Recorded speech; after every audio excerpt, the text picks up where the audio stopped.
2,506 felons voted illegally in Georgia. 66,248 underage and therefore ineligible people to illegally register to vote before their 17th birthday, when the law requires 17 and a half years old. At least 2,423 individuals to vote who were not listed as registered. 1,043 individuals to cast ballots who had illegally registered to vote using a post office box. 4,926 individuals voted in Georgia who had registered to vote after their Georgia voter registration date, thereby canceling their Georgia voter registration. 10,315 or more individuals to vote who are deceased by the time of the election. 395 individuals to vote in Georgia who had cast ballots in another state, which is illegal in both states. 15,700 individuals to vote in Georgia who had filed a national change of address with the United States Postal Service prior to November 3rd, 2020. 40,279 individuals to vote who had moved across county lines at least 30 days prior to Election Day and who had failed to properly re-register to vote in their new county after moving, also in violation of Georgia law. Yeah, it's absolutely stunning. It's unbelievable. It shows the whole video about 8:30 in the morning. A table is brought in, black skirting is placed around it, boxes are put underneath it. They go all day long counting the votes, and then at about 10:30 p.m., we have the so-called water main break. The Republican counters are ordered to leave the room. At approximately 10:40 p.m., when the room is cleared, people go to the table and start pulling out suitcases or whatever it is of ballots from underneath the table. And for the next couple of hours, those ballots are placed in multiple machines. And by the way, those machines can count up to 3,000 ballots per hour. Multiple machines are used, and for 2 hours, ballots are put in those machines. Absolutely stunning information. This has got to be a game changer, as it would be said, in the entire election in Georgia. So do these suburbanites need a united Republican Party, or do they need people running around saying, oh, don't vote on January 5th because that would be perpetuating a corrupt process? When I heard that the other day, I almost fell out of my chair. I'm like, y'all almost don't deserve to win if you're that stupid, frankly. Sorry. Some of those... No, they're not that stupid. What they want is focus on the here and now. We must sort out exactly what happened on November 3rd and the days after. We're about 1 month after the alleged crimes happened. Live from Washington, D.C., you're in the war room. It's Friday, the 4th of December, the year of our Lord, 2020. It only gets more intense every day we do this. Now a podcast, one of the top podcasts in the country and the world with over 22 million downloads. John Fredericks Radio Network, Real America's Voice, which is the streaming platform for the Trump Revolution, Dish Channel 219, and Comcast Channel 113 in Chicago in the Midwest, Newsmax TV, and, of course, G News, GTV. I want to thank all of our distribution partners, plus we're on every possible site, YouTube, Facebook, everywhere. Total ubiquity. That's what's so impressive about the podcast. Podcast is just the audio version of this that you get to hear every day. Okay. This is exploding across the country like we said it would. As soon as you have citizens in open forums putting forward testimony, whether that is in Gettysburg, whether it's in Lansing, Michigan, whether it's in Arizona, whether it's in Georgia, courage is contagious. People will come forward. We're going to go to Georgia with John Fredericks with more explosive breaking news from Georgia. We're getting closer, ladies and gentlemen, to a special session of the Georgia General Assembly. And the Republican establishment should understand something. You have a special session, you will have a victory on January 5th. You do not have a special session. You will not have a victory on January 5th. It's that simple. And Laura Ingraham, this is called a sine qua non. This before that, okay? This is essential. No, they're not stupid. In fact, they're very, very, very smart. And Laura Ingraham, and I love you. You've been part of this movement for a long time. These people are fighters. And they're just not going to look away and say, oh, we'll take care of the future. No, the future is now. And we're winning across the board. Why are we winning? You can tell they don't want to address any of the evidence. In the second hour, we're going to talk about the ridiculous CNN interview last night. But Biden understands something. What does he want? The number one thing he wants Trump on that podium on Inauguration Day. What do you say? We got to move on. We're not moving on unless your campaign engages immediately in getting to the bottom of all of this, including the mantra at the beginning by that lawyer in Georgia, which is outrageous that happened and has not been fully investigated by Governor Kemp and the Secretary of State. And then the video. The video is important. Don't get me wrong. The video is explosive, but it shouldn't take the video when you've got all of these allegations of illegal alien voting, of people too young to vote, of people voting from post offices. All those ballots should go. Want to start now in Arizona, because in Arizona, State Representative Mark Finchem, who joins us from Southern Arizona on the show, had the courage to go against the Republican Party and actually have one of these hearings. And that hearing went 11 hours. And what I loved about the hearing, it started off, I'm not saying slow, but it was methodical. They built the case for all 11 hours. And Ducey, in his arrogance, had the signing ceremony for the certification, I think in hour 3, just to be in your grill. I noticed that the RNC is having something down in Florida off of some island in January, and Ducey's invited. Somebody's got to notify the president that Ducey's invited. Ducey has betrayed the trust of the voters, and particularly betrayed the trust of the deplorables. I want to bring in State Representative Mark Finchem for an update. We're going to go to Georgia right after this, and then Bernie Kerik will give us the overview later in the hour of how we're fighting on every front. Mark, tell us about the 11 hours you had and what has happened since then. I heard that there's been an explosion of people in Arizona coming forward with more information. Yeah, thank you, Steve. I appreciate the opportunity. This has turned into a fraud free-for-all. I mean, there's so much hair on this thing that nobody knows really how to handle it.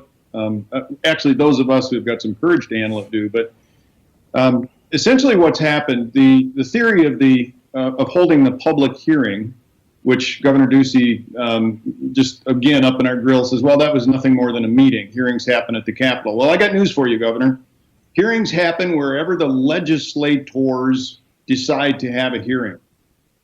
So at this hearing, the theory was that all we needed to do is get it in a public forum, and we would have witnesses come out of the woodwork. We would have whistleblowers. We would have county recorders break ranks with what so far has been kind of a closed rank. This is our result. This is what we're going to certify. So what happened in the hearing, as you said, we tried to build a foundation of here's the theory of the case and here's the constitutional argument. And from that, began to take witness testimony. We had over 40 affidavits, and more affidavits are coming in now. We've got more people who are stepping forward to say, hey, I saw something, but I don't know what to make of it. So when you begin to build the fact pattern of, and I'm going to call this the homicide of an election, not only are we going to have the smoking gun and the shell casings and the blood splatter, we're going to have the whole crime scene.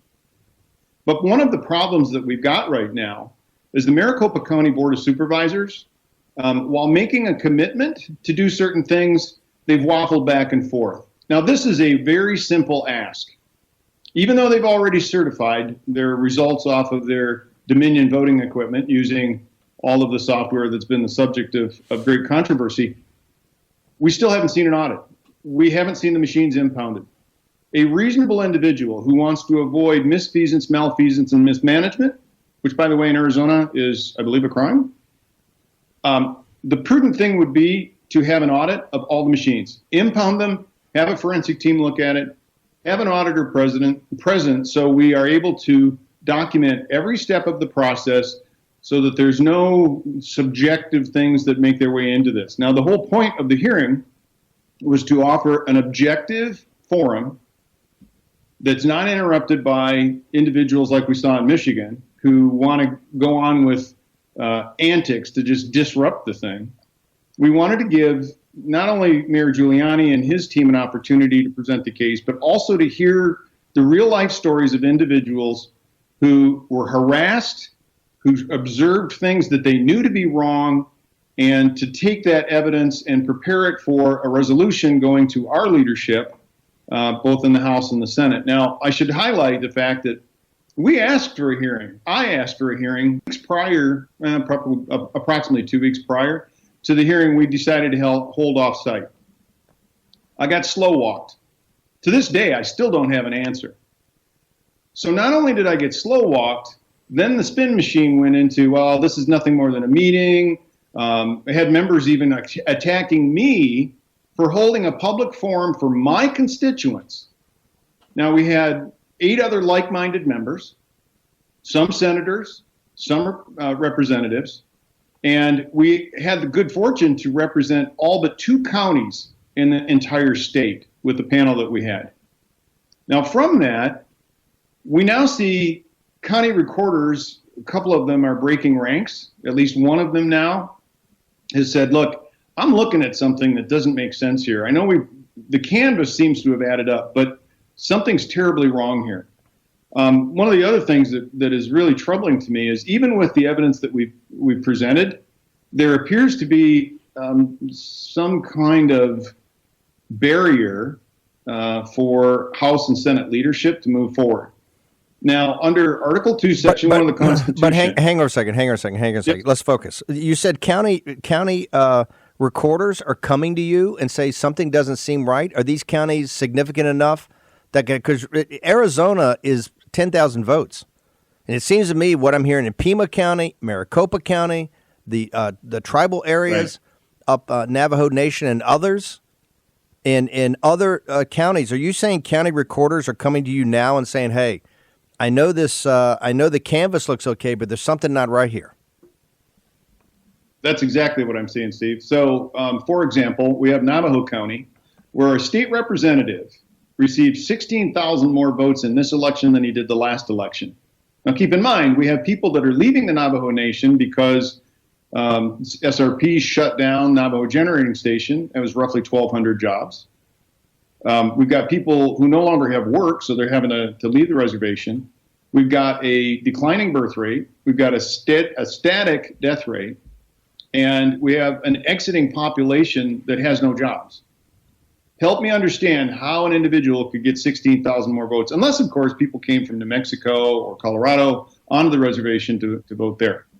Then we have, for example, in Pima County, received the information that appears to be credible, 35,000 votes preloaded into the ES&S equipment in Pima County.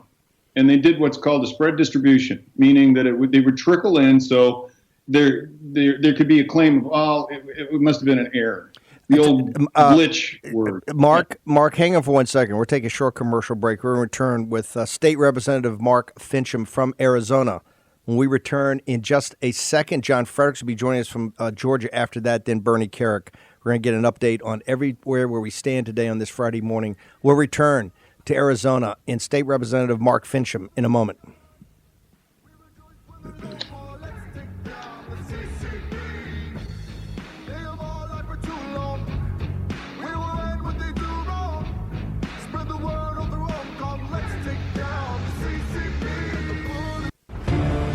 War Room Pandemic with Stephen K. Bannon. The epidemic is a demon, and we cannot let this demon hide. War Room Pandemic. Here's your host, Stephen K. Bannon.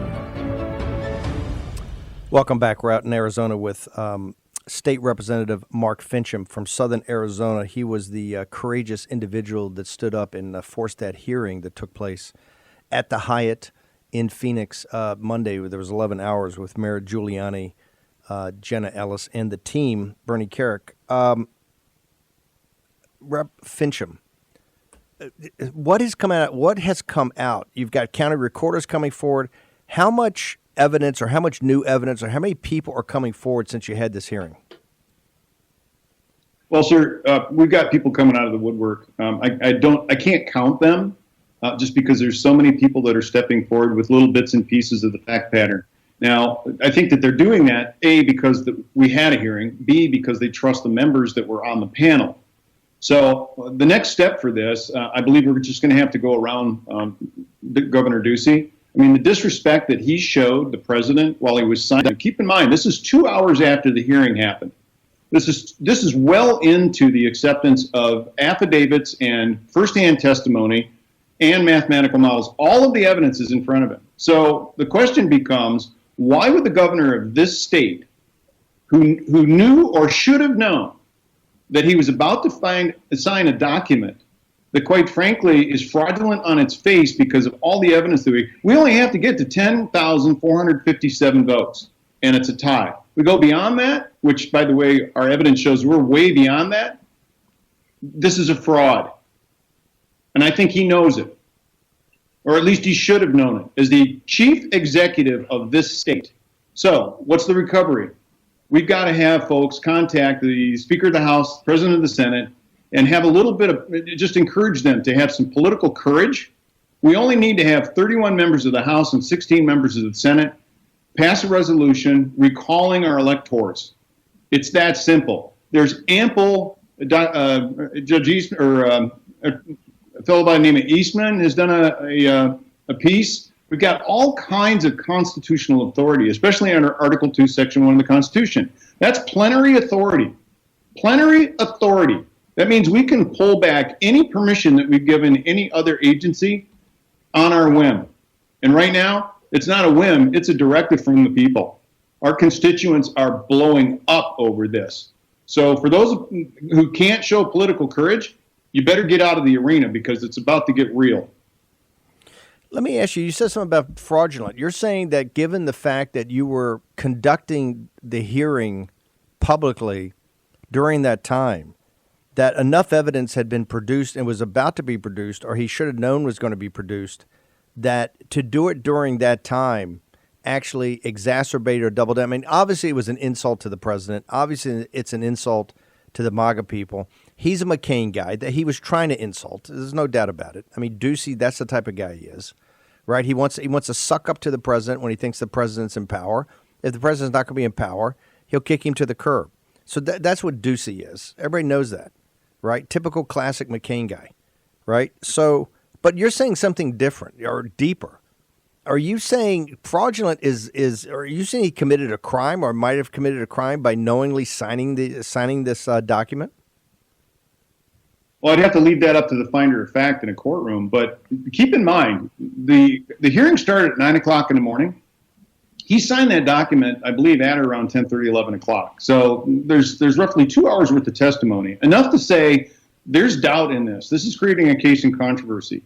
There's no reason that he couldn't have held off until that hearing was done, another hours, and seen the whole body of evidence, and then pushed away from the table and said, there's too much here. I can't certify this. So if he knew and signed a document that is a legal binding document that he had to submit to the federal government, I believe that's a violation of U.S. code.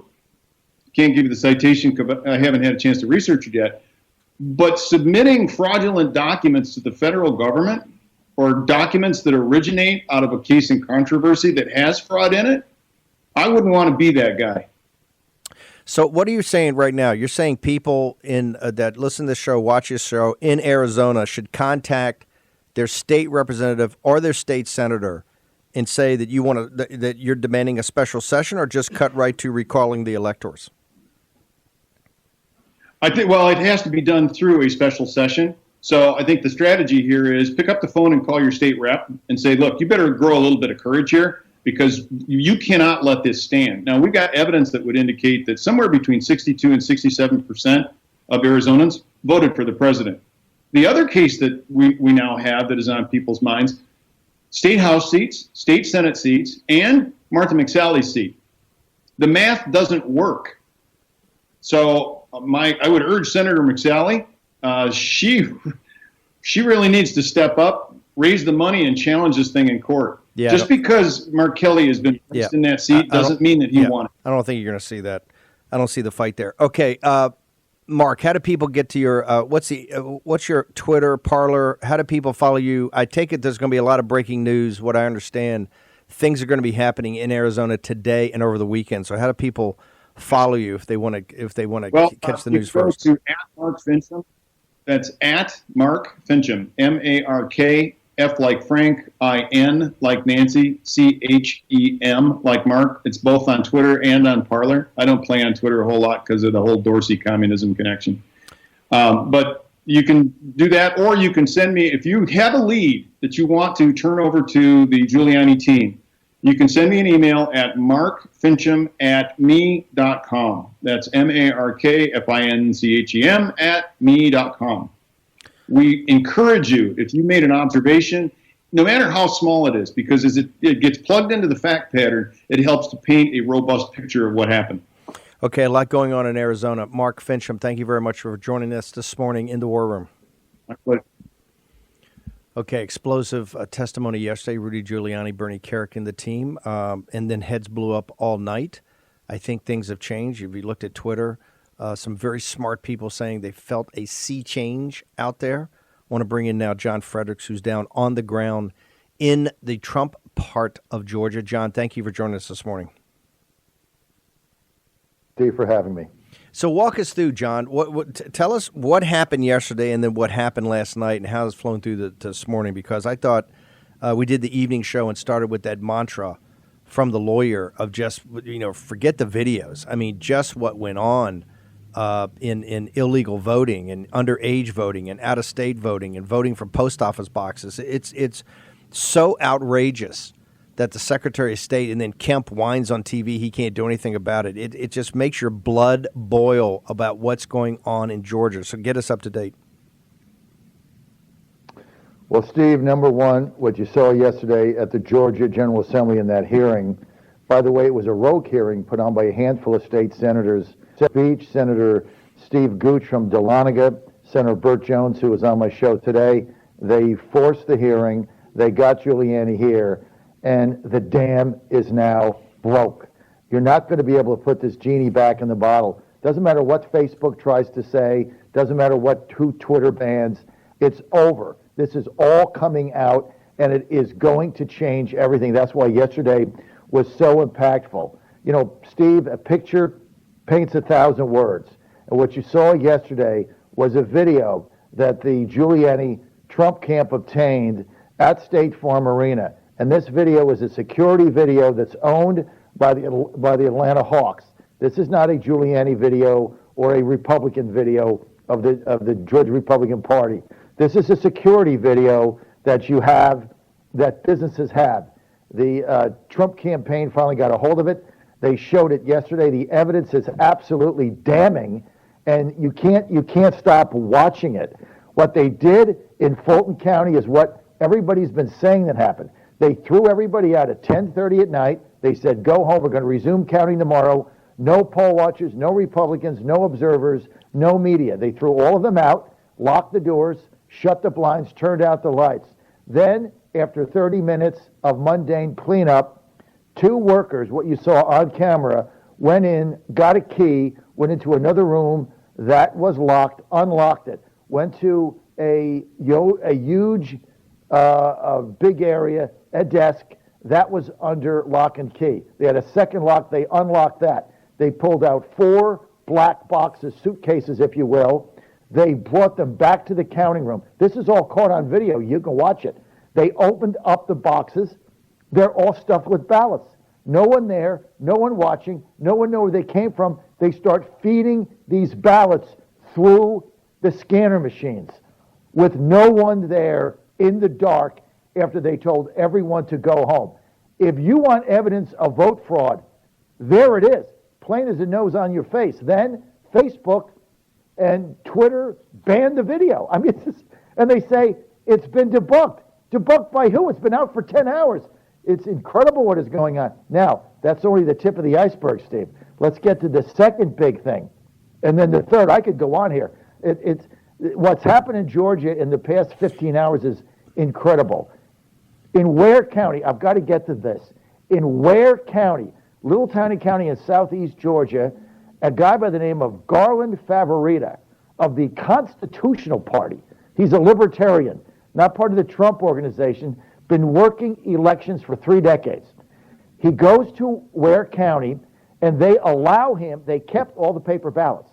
They allow him to get in there and to recount the paper ballots. They recount all the paper ballots. They feed him, and the paper ballots, when they add them up, there's 37 more votes for Biden than Trump. They feed him into the machine again. It comes out to the same thing. They change the algorithms. Now they're trying to impound that machine to do a forensic check on the software. John, hang on for 1 second. We're going to take a short commercial break, sell some advertisement with the John Fredericks Radio Network apparatus. Okay? Love it. We're going to take a short commercial break. John Fredericks, there's a sea change down in Georgia. We're going to return there in just a moment.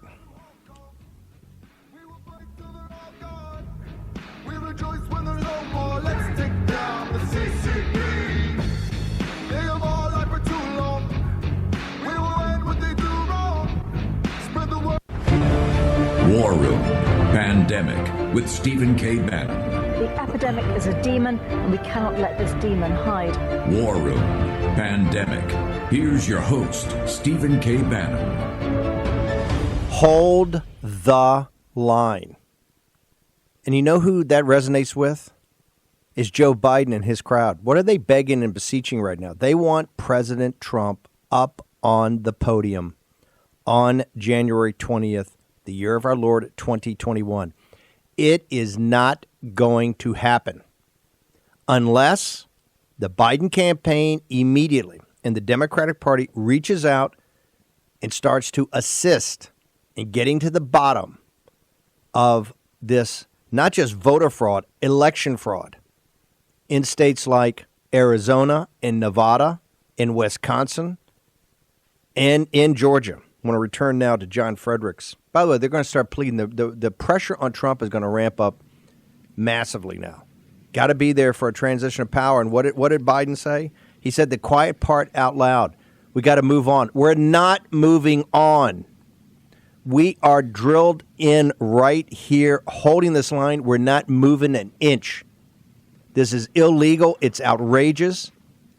And we don't care what Twitter does. We don't care what Facebook does. We don't care what CNN reports or doesn't report, or MSNBC or Fox News. We are going to get this with American citizens. I want to return now to Georgia and John Frederick. So, John Frederick, you're seeing some elected officials like Senator Beach and Senator Burt Jones step up here. What are they advocating happens about these machines? What are they advocating happens, particularly the people? I don't know why the investigators, I don't know why the authorities are not all over these poll workers that are in this video. Well, they've called for 2 things today. I'm going to start with Ware County and these machines. They've asked for them to be impounded immediately because what they're afraid is that Raffensperger is going to wipe the software clean, and then there's no evidence of it. And what was found in Ware County is that when you added up the paper ballots and you fed them into the machine 2 times, Biden got 37 more votes, Trump got 37 less votes. That means it's in the software. You can't change it. There's no explanation for this. They did it by hand 2 times. So they're claiming that, okay, there's an algorithm in the software that is changing it by just over 0.25%. Now you times that by 5 million voters, and that's about 14,000 votes. Biden won by 12,000. So the question becomes, if they did it in Ware County, little tiny county outside of Augusta, did they do it in Fulton County, Cobb and Gwinnett, or did they do it all over the country? That's why this is so critical. So the first thing, they've called for 3 things. 1, impound the machines. Second thing today, on my show, Senator Beach from Cherokee County called on Vic Reynolds. He's the head of the GBI, the Georgia Bureau of Investigation, for an immediate criminal investigation into what was in those, how those ballots got in those suitcases and how they were fed in the machine in the dark. And he wants the poll workers, the poll people that were in that video to be subpoenaed immediately. So he's now calling for a criminal investigation. See, this thing is moving so fast, you can't, it's going to make your absolute head spin. Of course, last evening, under intense pressure, Brian Kemp now finally tepidly calls for his Secretary of State, Brad Raffensperger, to do a signature match on the envelopes with the mail-in ballots. He doesn't have the power to do that. Only Raffensperger can do that. Raffensperger refuses to do it. Then today, they put a press release out. Senator Beach, Senator Gooch from Dahlonega, State Senator Burt Jones, who was on my show, all of them have been on my show. They put a press release out today demanding a special session right now. Now, what do they want in this special session? This is critical. They want two things. Number one, they want to be able to invalidate the 16 electoral votes that have been certified for Joe Biden and said you can't certify because there's fraud, because these suitcases and this ballot machine and many, many other things. They had 100 affidavits. Second thing they want to do, which is critical, is they want to invalidate the consent decree that Brad Raffensperger, the Secretary of State, signed with Stacey Abrams and the Democratic Party, saying that it's illegal. Here's why it's critical. If they do that, they change the way January 5th runoff is done. Amen. That's what the people are demanding. Amen. They don't want to participate in another fraud. Amen. So they want to change that. So if you're going to do a mail-in ballot, Yep. the signatures have got to match before that thing comes out of the envelope. What they're calling for, that's where the action. This is why everybody that's attacking Lynn Wood does not get it and has not spent enough time in this situation like John Fredericks in the war room has. Unbelievable. It's outrageous. Outrageous. Steve, Outrageous to attack this guy. Steve, Yeah, go ahead. Steve, I just got to tell you, the media shakeout that is going to come from this is so massive when this is all said and done that I just got to say this.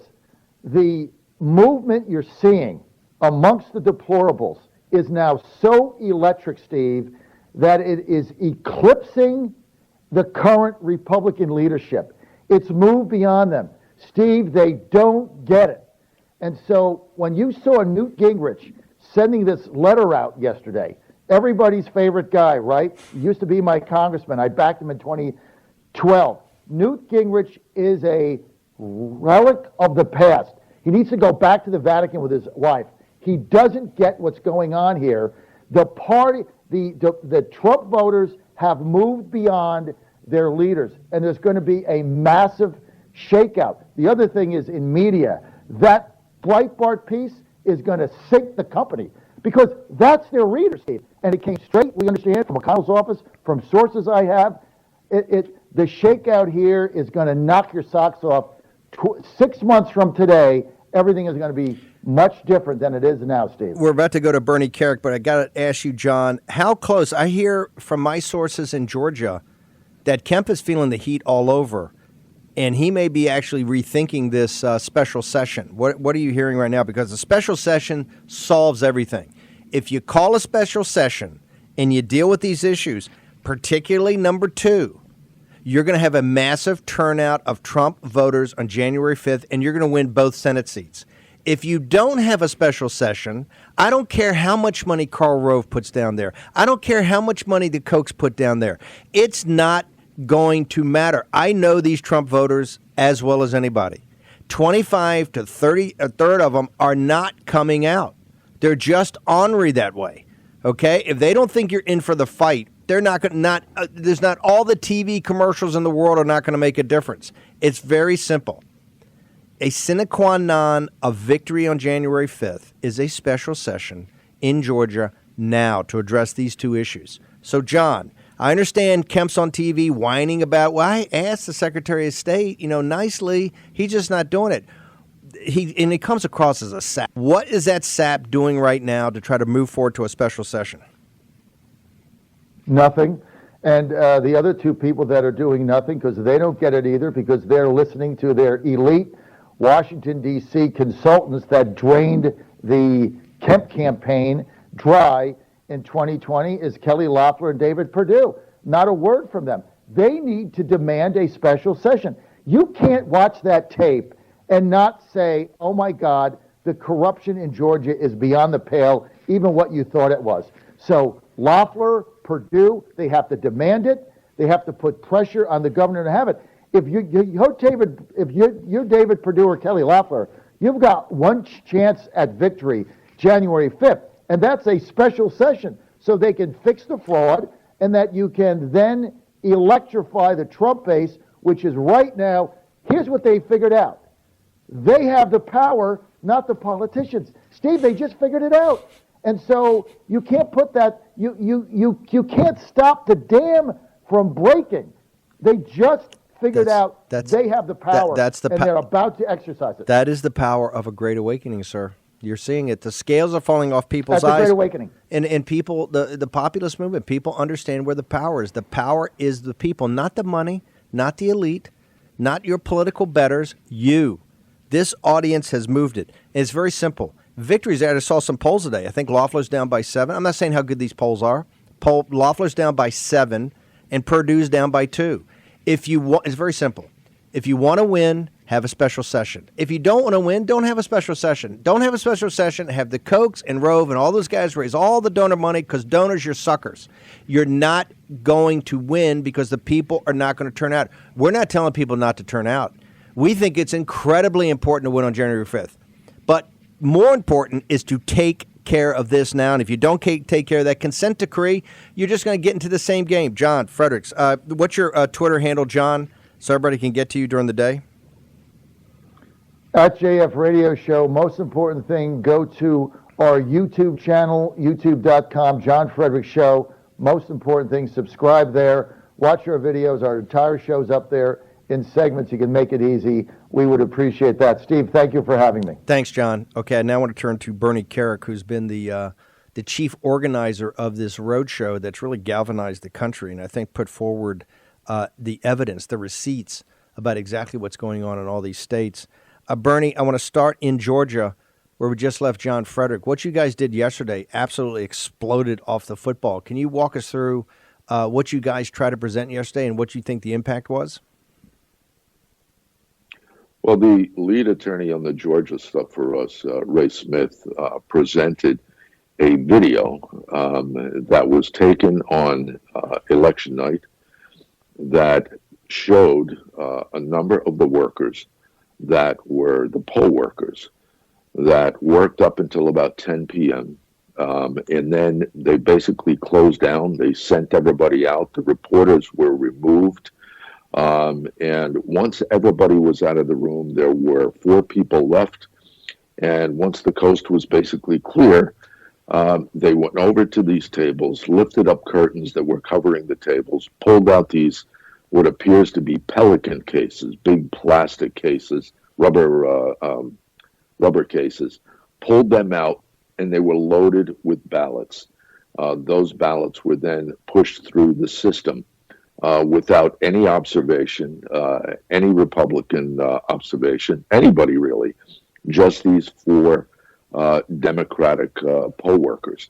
And this is the stuff, Steve, what we saw firsthand in Georgia on that video is exactly what we've heard happen in Detroit, in Philadelphia, in Pittsburgh, in other places around the country. We now have 6 to 8 states around the country where the same exact thing has happened.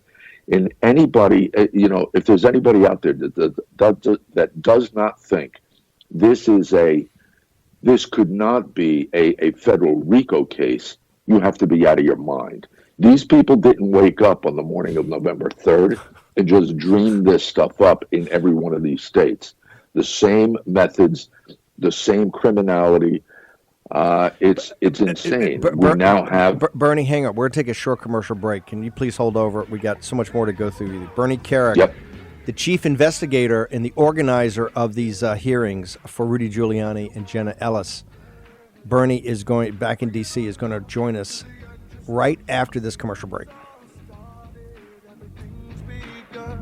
And you are over, 'cause we're taking down the CCP. Spread the word all through Hong Kong. We will fight till they're all gone. We rejoice when there's no more. Let's take down the CCP. They have all lied for too long. Pandemic with Stephen K. Bannon. The epic demon, and we cannot let this demon hide. War Room. Pandemic. Here's your host, Stephen K. Bannon. 2,506 felons voted illegally in Georgia. 66,248 underage and therefore ineligible people to illegally register to vote before their 17th birthday, when the law requires 17 and a half years old. At least 2,423 individuals to vote who were not listed as registered. 1,043 individuals to cast ballots who had illegally registered to vote using a post office box. 4,926 individuals voted in Georgia who had registered to vote after their Georgia voter registration date, thereby canceling their Georgia voter registration. 10,315 or more individuals to vote who were deceased by the time of the election. 395 individuals to vote in Georgia who had cast ballots in another state, which is illegal in both states. 15,700 individuals to vote in Georgia who had filed a national change of address with the United States Postal Service prior to November 3rd, 2020. 40,279 individuals to vote who had moved across county lines at least 30 days prior to Election Day and who had failed to properly re-register to vote in their new county after moving, also in violation of Georgia law. I hope your blood's boiling. That's the third time we've played this since last night. To me, it is one of the most powerful pieces of from Gettysburg to Arizona to Michigan in Georgia. And Bernie, correct me if I'm wrong, I think that's your lead attorney down there. And the video is very powerful. Don't get me wrong, because there you see him in the middle of stealing this, right, with the fake thing about the pipes, breaking down and stopping everything. But here you had a litany of just nuts and bolts, which adds up over to 100,000 votes, of how they stole this, of one way they stole it. What is going to? Did it stun you when he walked through that? I mean, to me, we ought to play that every day until they answer it. That is just in your face. Well, I think what the American people have to realize, Steve, is when you listen to that and you realize, I don't remember now with all these numbers in my head. How many numbers are? What's the numbers? We're down in Georgia. 12,000. 20. No, you're 12,000. 12,000. Right? Yep. Well, yeah, 12,000. So we're 4 times over that. 4 times. So for the governor or any political leader in Georgia to basically say we should or can certify that election, you have to be out of your mind. You have to be out of your mind. And every constituent, every person in Georgia, every voter in Georgia has to be fuming right now. The criminality was overwhelming. The video in itself is one thing. Those numbers are real numbers. They tell a story that basically Donald Trump won that election by far, overwhelmingly won that election. And for the governor or any one of these people to certify that election, those numbers, they're crazy. What is the next? I want to go to some other states in a second, but in Georgia, this is all going to come down to, correct me if I'm wrong, I understand you're in court, Lynn Wood's in court on the consent, you guys are in court. The courts are going to have obviously a lot to say about this, but the central thing is to get a special session of the Georgia Assembly. Where do we stand with that? I understand Kemp's getting, I think, a little wobbly. He's now saying, "Hey, we ought to have the audit, the signature audit." Do you have any insights, given the overwhelming evidence you you presented yesterday, and people are coming out of the woodwork down in Georgia right now. They want to secure the machines. They want to have immediate special session. You've got two state senators, Beach and Burt Jones, who are very powerful, that want to have a special session right away. What's the latest that you hear? Well, as of last night, they're pushing for that special session. And I think, you know what, Steve, here's the way I look at this.